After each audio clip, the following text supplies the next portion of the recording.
So each and every Saturday, this is what we do. I'm giving you a little glimpse into this Hartke house. Every Saturday, finish wrapping up what we do for our online worship, and that way we can post it here in a few hours, hopefully. But every morning or every Saturday morning, I try and get up early before this guy wakes up to do that, because as you can imagine, it's a little complicated. And that does not usually go over very well. I'm not usually successful in that because as the weeks and the days go by, this little guy's getting up earlier and earlier and earlier every single day. So it makes this process complicated. So, a little glimpse into our household. Here we are. We're sitting here. We're getting this put together for you. All of that. We're anticipating not only online worship, but in-person worship with you. And Nate talked a little bit last week about Romans 12. And specifically, this stands out to me because the first question on his Bringing It Home document was, read the 10 verses, 12 verses? I don't remember, to be honest with you. And what do they mean? And to you, specifically, what stands out to you? And so, perfect timing for this little guy here on our Saturday morning when I'm trying to get things done.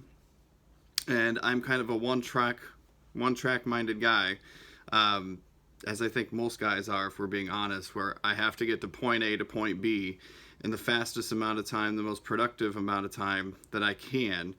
But then the last of Romans 12 that Nate preached about this past Sunday was be devoted to one another in love, honor one another above yourselves. That's hard, right?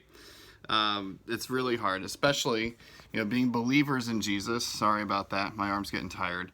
But being believers in Jesus, it is hard to put others above yourself, isn't it?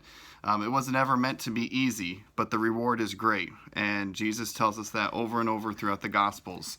And it's hard, but I'm reminded specifically in Luke, there's a group of guys who have a friend. And that friend is physically in need.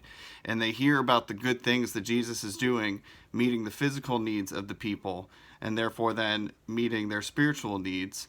And they are committed as friends that they're going to bring their buddy to see Jesus so that Jesus hopefully will heal him.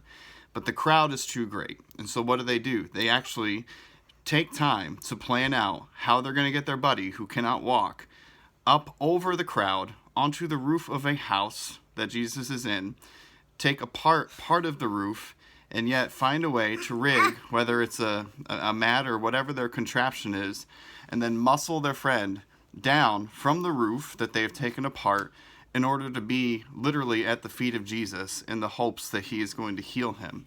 And their faith and their commitment to their friend and not themselves paid great rewards for their friend, but also for them. Amen. Thinking of others and putting others above yourself, humbly above yourself, is hard, especially on a Saturday morning when you're trying to get something done that you have a need to get done. But yet, putting the needs of somebody else first pays great rewards in the kingdom. Amen. It's what we're born to do. It's what we were created to do. Love others well and love others more than ourselves. Amen. Church, we are very excited about our worship time with you this weekend, whether it's online or whether you're with us in person. We're looking forward to it, to bear your burdens together, but more importantly, to share the glory and the goodness of God with one another through our worship. We'll see you soon.